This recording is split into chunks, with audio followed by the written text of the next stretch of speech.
Selamat siang Ibu dan teman-teman semuanya. Baiklah, di sini saya akan mempresentasikan hasil tugas yang telah Ibu berikan.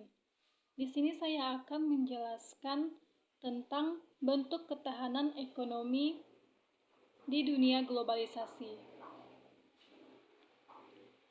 Kehidupan bangsa Indonesia di era globalisasi ditandai oleh era perdagangan bebas, di mana produk dari suatu negara dengan bebas dapat masuk dan diperjualbelikan di negara lain.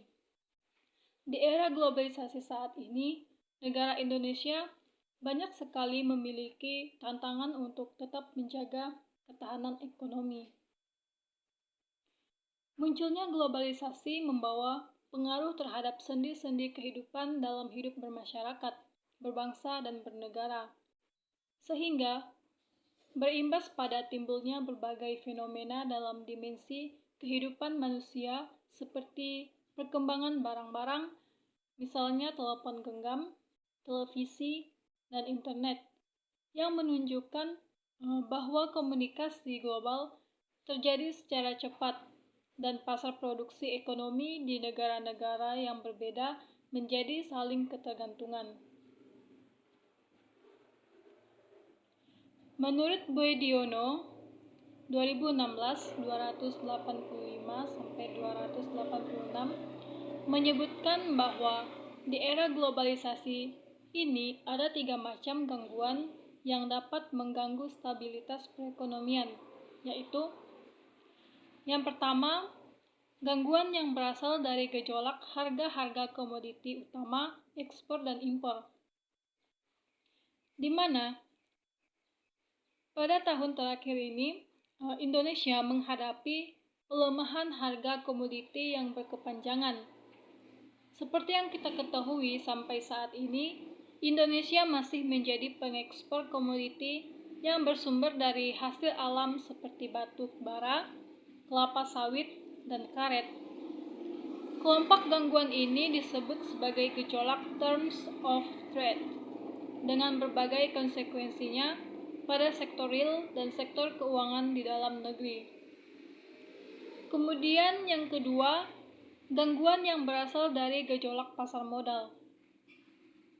Di era globalisasi ini, arus uang global yang jumlahnya triliunan dolar dapat berbalik arah dengan cepat dan imbasnya juga dengan cepat dirasakan di dalam negeri berupa gejolak pada kurs, kekeringan likuiditas perbankan, dan defisit neraca modal atau capital account. Kemudian yang ketiga, gangguan yang terkait dengan kondisi alam. Bencana alam seperti banjir, tanah longsor, dan sebagainya dapat menyebabkan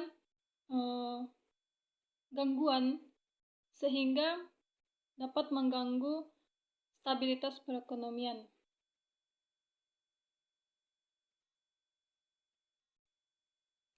Globalisasi sebenarnya sebuah kesempatan untuk memperluas jangkauan perekonomian sehingga semakin banyak manfaat yang diperoleh.